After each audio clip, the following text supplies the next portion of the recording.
본문을 중심으로 복음이 흔드는 세상이라는 제의에서 우리 함께 말씀을 나누며 은혜를 받고자 합니다.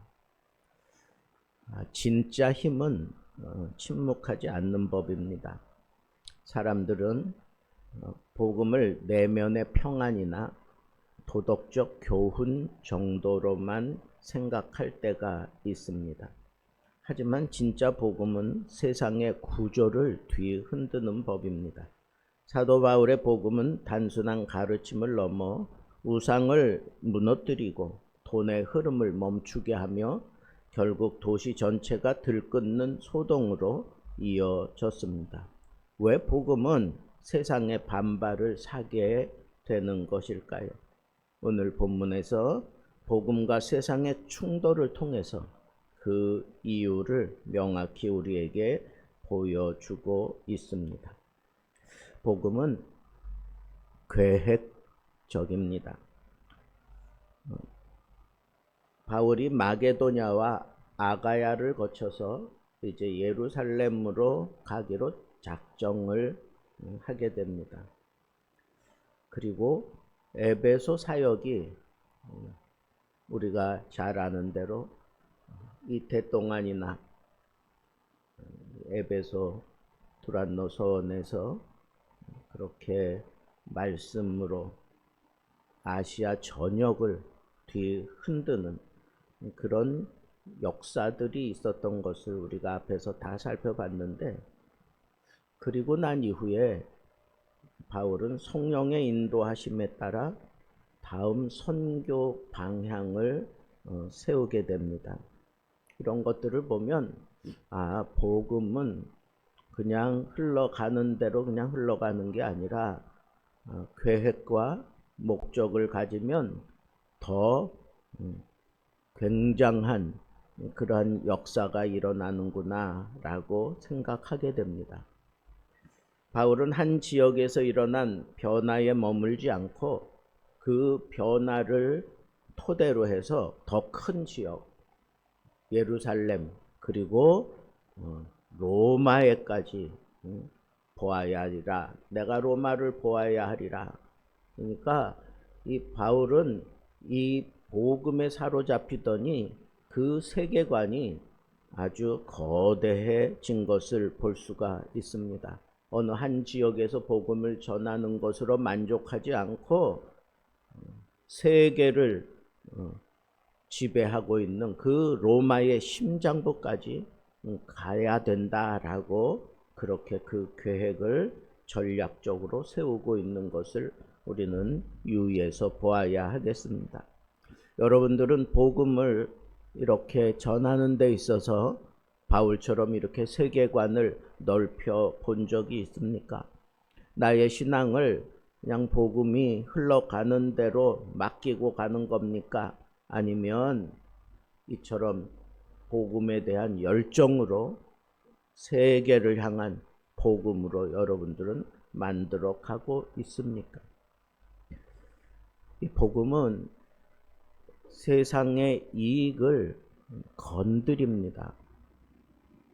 그때쯤 되어 이 도로 말미암아 적지 않은 소동이 일어난다라고 그렇게 얘기하면서 오늘 본문이 새로운 사건을 일으킵니다. 이 바울이 사람의 손으로 만든 것은 신이 아니라 말하므로 그러면서 사람들을 선동하는 겁니다. 에베소에는 아주 유명한 아데미, 오늘날로 얘기하면 아르테미스 여신이 그 도시의 주신이었습니다.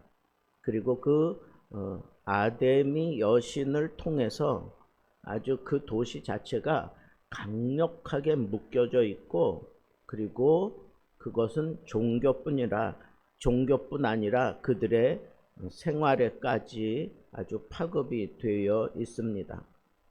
데메드리오라고 하는 은장식, 은으로 이 모형을 만드는 업을 하는 사람이죠.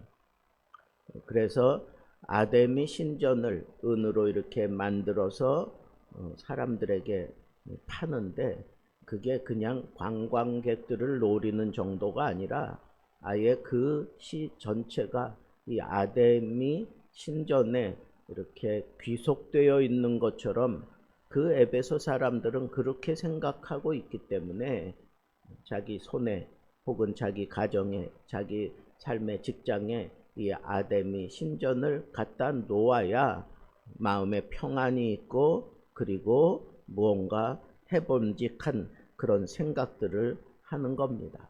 그러니까 그냥 자기들의 삶의 일부였습니다. 이 우상과 함께 사는 게. 그런데 바울이라고 하는 이 사람이 갑자기 등장해서 말씀으로 이 아시아 전역에 아주 강력한 복음의 물결을 일으켰는데 그 중심 사상이 이 우상을 숭배하는 것과 아주 강렬하게 충돌하게 되었던 겁니다. 복음은 세상과 충돌해야 그게 진짜 복음입니다. 그것이 돈이든 명예든 권력이든 복음은 그 허상을 드러내기 때문에 충돌이 일어나고 그리고 결국은 그렇게 무너뜨리고 마는 것, 그것이 복음의 진정한 힘입니다. 진리의 문제로만 인정하는 것이 아니라 경제적 손실로 오늘 본문 속에 이 사건이 확산됩니다. 그래서 에베소의 폭동은 우상 숭배를 지키기 위한 것이 아니라 돈줄을 지키기 위한 몸부림으로 그렇게 확산되고 말았던 것을 볼 수가 있습니다. 거꾸로 얘기하면 나는 복음 때문에 이익을 포기할 수 있느냐라고 거꾸로 우리에게 묻는 것과도 같습니다. 신앙이 진짜일수록 세상의 구조와 부딪히게 되는 것을 우리는 놓치지 말아야 합니다. 내가 참 신앙을 가지고 있다면 이 세상과 적절하게 잘 어울리면서 살지 못하는 거예요. 세상은 복음과 반대 개념입니다. 그래서 세상에서 말미암아 어떤 경제적인 이익을 취하던 사람이 복음이 그 속에 들어가면 총체적인 난국을 겪을 수밖에 없는 게 그게 복음의 능력입니다. 그 능력이 어느 정도 대단한지 에베소 도시 전체를 뒤흔들어 버리고 있는 게 오늘 본문 속에 나타나고 있습니다. 그들이 자기들의 신을 모욕했다고 하는 그런 생각을 불러일으켜서 사람들이 온 시내가 요란해집니다. 그리고 데메드리오의 선동으로 사람들이 대극장에 모여들고 2시간 동안 크도다 에베소 사람의 아데미어라고 그냥 그 외침만 2시간 동안 사람들이 외치고 있었습니다. 이건 종교적인 구호가 아닙니다. 기득권 세력의 불안 때문에 군중 심리의 폭력성이 복음에 지금 저항하고 맞서고 있는 그런 현실을 우리에게 보여주는 겁니다. 그렇습니다. 복음은 세상의 중심을 이렇게 뒤흔들어 놓고 마는 겁니다. 복음은 사람의 마음만 변화시키지 않고 도시 전체, 경제, 문화, 종교, 정치적인 구조까지 아주 깊은 영향을 변화시키고 있습니다. 그러나 복음은 절대로 해롭지 않습니다. 참된 복음은 세상의 질서와 부딪히지만 복음은 절대로 해롭지 않습니다. 한 기업인이 있었습니다. 그는 주일마다 교회에 나가고 회사에 저 사람은 참 모범적인 크리스찬 CEO야 라고 하는 그런 칭찬을 들었습니다. 그러나 실상은 그는 부도덕한 계약, 편법 경영 등으로 사업을 키워갔습니다. 그러다가 어느 날 말씀을 통해서 그는 큰 찔림을 받고 철저하게 회개하고 난 다음에 그가 붙잡았던 부당한 이익을 내려놓습니다.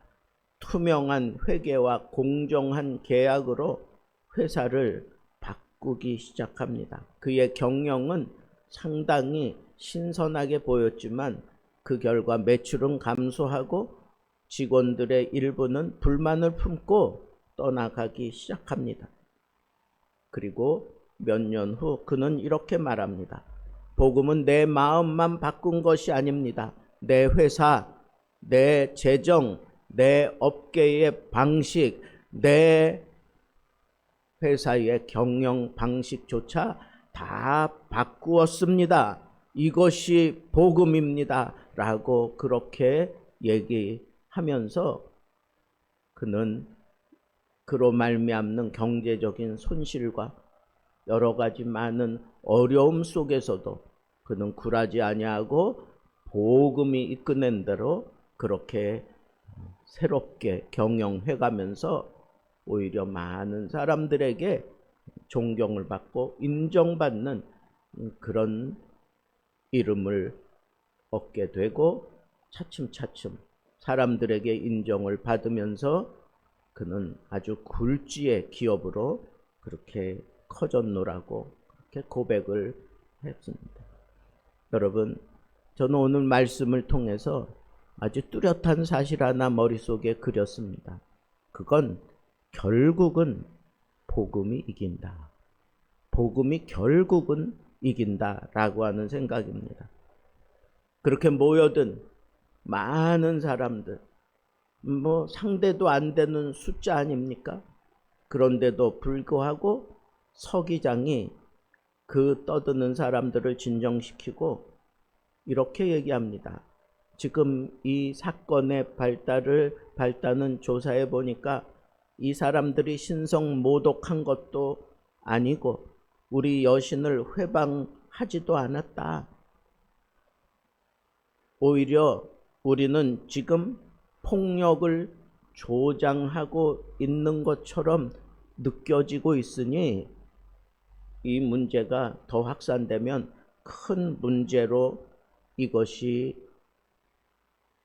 나아갈 수 있다라고 청중들에게 얘기하니까 언제 그랬냐는 듯이 그렇게 모여들어서 2시간 동안이나 그냥 땀을 찔찔 흘리며 외치던 사람들이 삽시간에 싹 사라지고 말았습니다. 폭력을 조장하는 자들이 아니라 복음을 전하는 자들이 옳았다는 겁니다. 바울과 제자들은 끝까지 폭력으로 대응하지 않았습니다. 도시는 결국 법과 질서 아래 진정되었고 복음은 더 넓은 길로 나아갈 준비를 마치며 로마도 보아야겠다고 하는 이런 바울에게 아주 강력한 힘을 실어주고야 말았습니다.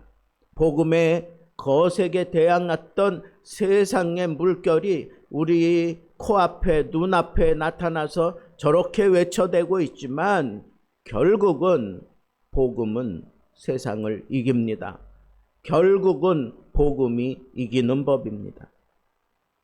복음 스스로 능력이 있기 때문에 끝내 승리하고야 마는 겁니다. 내가 진리 때문에 손해볼지라도 두려워하지 마십시오. 하나님은 결국 복음을 보호하고 복음으로 말미암아 그 길을 여시는 것입니다. 말씀을 맺겠습니다. 복음은 이익이 아니라 생명을 붙듭니다. 오늘도 세상과 충돌하는 복음을 여러분들은 보셔야 합니다. 돈을 우상으로 여기는 자들과 충돌합니다. 편리한 종교를 믿고자 하는 자들과 충돌합니다. 가짜 신을 만들어 장사하는 자들은 복음을 싫어하는 것입니다. 충돌될 수밖에 없습니다. 그러나 기억하십시오. 반드시 복음은 이깁니다. 진리는 무너지지 않습니다. 하나님의 말씀은 흔들려도 결코 사라지지 않습니다. 여러분, 복음이 여러분들의 삶을, 여러분들의 도시를, 여러분들의 일터를, 여러분들의 비전을 흔들어 깨우는 능력이 되기를 우리 주님의 이름으로 축복합니다.